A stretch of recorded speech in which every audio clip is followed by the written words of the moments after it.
कक्षा 12 जीव विज्ञान में लैंगिक जनन इन पुष्पी पादपों के अंतर्गत परागण पॉलिनेशन पर चर्चा करेंगे। सबसे पहले हम ये जानेंगे पॉलिनेशन क्या होता है। पॉलिनेशन या परागण किसे कहते हैं? तो किसी पुष्प के परागकोश से मुक्त परागकणों का उसी पुष्प के अथवा उसी जाति के किसी अन्य पुष्प के वर्तिकाग्र पर पहुंचने की क्रिया क्या कहलाती है? पॉलिनेशन कहलाती है। परागण का अर्थात जब किसी पुष्प के वर्तिकाग्र से जब किसी पुष्प के परागकोश से जब परागकण निकलते हैं तो या तो वह उसी पुष्प के वर्तिकाग्र पर पहुंचते हैं या उसी जाति के किसी और पौधे के पुष्प के वर्तिकाग्र पर पहुंचते हैं। तो इस क्रिया को क्या कहा जाता है? परागण या पॉलिनेशन कहा जाता है। तो आपको पुष्प की संरचना में बताया गया था कि वर्तिकाग्र क्या होता है, परागकोश क्या होता है, पुंकेसर क्या होता है, स्त्री केसर क्या होता है, बाह्यदल क्या होता है, दल क्या होता है, दलपुंज क्या होता है, बाह्य दलपुंज क्या होता है, इस सब के बारे में बताया गया था पुष्प की संरचना में। ठीक है, तो वही उस परागण का डिफिनेशन बताया गया है कि किसी पुष्प के परागकोश से मुक्त जो भी परागकण होते हैं तो या तो वह उसी पुष्प के वर्तिकाग्र पर या उसी जाति के दूसरे पौधे के वर्तिकाग्र पर पहुंचते हैं। तो इस प्रक्रिया को क्या कहा गया? पॉलिनेशन या परागण कहा गया है। अब अगला टॉपिक है परागण के प्रकार, टाइप्स ऑफ पॉलिनेशन। परागण दो प्रकार का होता है, एक होता है स्वपरागण सेल्फ पॉलिनेशन या ऑटोगैमी, दूसरा होता है पर परागण क्रॉस पॉलिनेशन या एलोगैमी। अब देखिए, सबसे पहले हम स्वपरागण पर अध्ययन करेंगे। सबसे पहले हम स्वपरागण या सेल्फ पॉलिनेशन पर अध्ययन। जब एक पुष्प के परागकोश से मुक्त होने वाले परागकण उसी पुष्प या उसी पौधे के अन्य पुष्प के वर्तिकाग्र पर पहुंचते हैं तो इसे स्वपरागण कहते हैं। अब देखिए, कोई एक पौधा है और उस पर उस पौधे के किसी पुष्प के परागकोश से जब परागकण निकल करके उसी पुष्प के वर्तिकाग्र पर या उसी पौधे के दूसरे पुष्प के वर्तिकाग्र पर पहुंचते हैं तो इस प्रक्रिया को क्या कहते हैं? हम स्वपरागण कहते हैं। स्व अर्थात मीन्स उसी जगह या उसी पर। अब अगला है स्वपरागण के लिए प्रयुक्त युक्तियाँ तथा अनुकूलन। अब देखिए, स्वपरागण जो होता है तो उसके लिए कुछ युक्तियाँ भी हैं। आखिर कौन कौन स्वपरागित करने वाले पौधे, कौन कौन उनके अंदर कौन कौन सी विशेषताएं होनी चाहिए, कौन कौन सी युक्तियाँ होनी चाहिए जिसके तहत वो क्या कर सकते हैं? अपना परागण प्रक्रिया पूरा कर सकते हैं। देखिए, इसमें स्वपरागण के लिए प्रयुक्त युक्तियाँ निम्न हैं। पहला है द्विलिंगी पुष्प। तो स्वपरागण में अभी देखिए द्विलिंगी पुष्प का होना आवश्यक है। अभी जस्ट पहले बताया गया है परागण में स्वपरागण की परिभाषा में कि इस स्वपरागण के अंतर्गत एक पुष्प के परागकोश से परागकण जब निकलते हैं तो या तो उसी पुष्प के वर्तिकाग्र पर या उसी पौधे के दूसरे पुष्प के वर्तिकाग्र पर पहुंचते हैं। अर्थात ये ऐसा पौधा हो जो द्विलिंगी हो, जिस पे दोनों तरह के पुष्प हों। ठीक है, द्विलिंगी का मतलब कि क्या हो कि नर और मादा क्या हों? एक ही पर हों। ठीक है, अगला है अनुन्मूलीय परागकणी पुष्प। अनुन्मूलीय परागणी पुष्प क्लिस्टोगैमस फ्लावर्स। अब देखिए, कुछ पुष्प ऐसे होते हैं जो सदैव बंद ही रहते हैं, ये पुष्प अनुन्मूलीय परागणी। देखिए,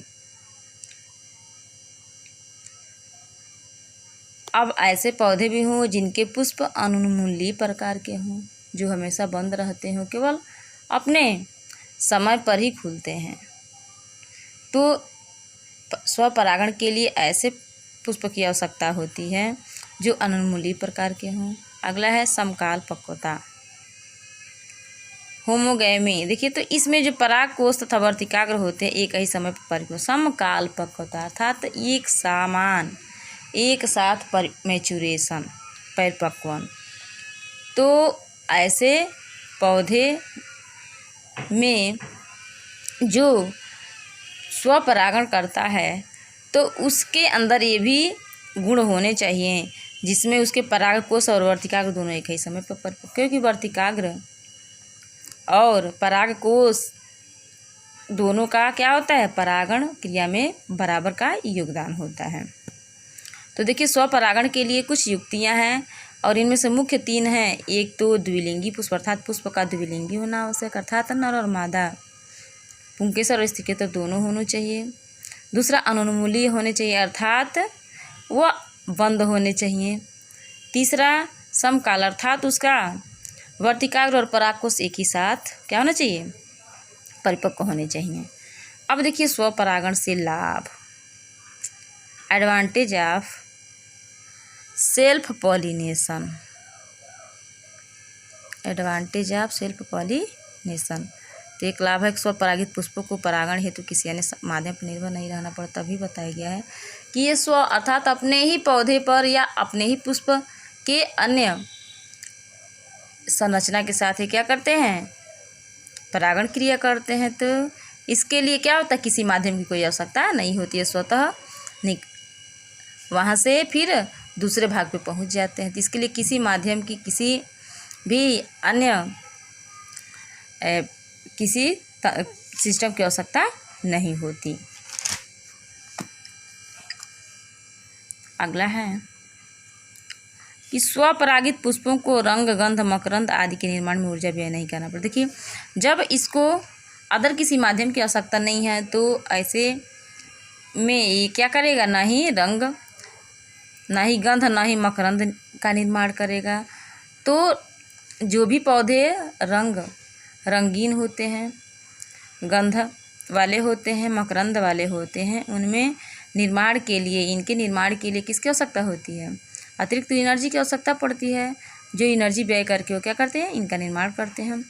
लेकिन स्वपरागित जो पुष्प होते हैं तो ऐसे पुष्प वाले पौधे को अत्यधिक ऊर्जा की क्या होती है, व्यय नहीं करनी पड़ती है।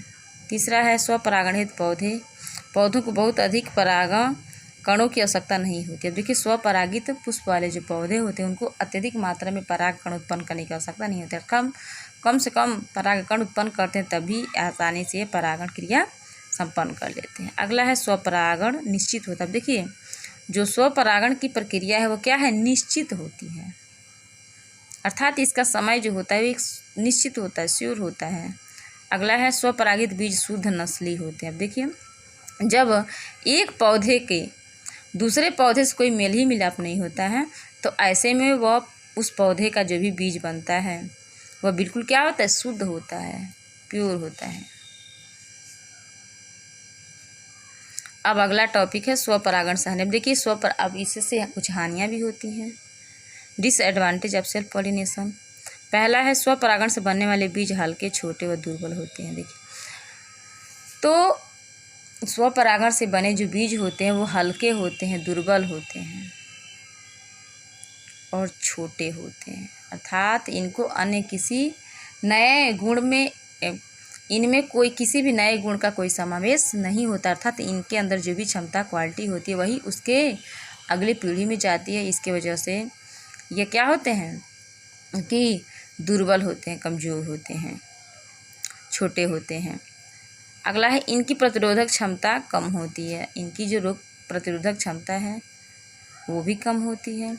अगला स्वपरागण से पौधों में विभिन्नताएं उत्पन्न नहीं होती, अतः नई जातियों का विकास। अब देखिए नई जातियों का विकास कब होता है, जब किसी भी जीव में नए गुण विकसित होते हैं और उन्हीं नए गुणों के विकसित होने से आने वाले समय में, आने वाली पीढ़ियों में उसकी नई प्रजातियों में कुछ नए लक्षण विकसित होने लगते हैं जिनसे वह बिल्कुल अपनी मातृकोशिका से अलग हो जाता है, जिसके कारण उसको नई जाति उसे नई जाति का विकास हो जाता है।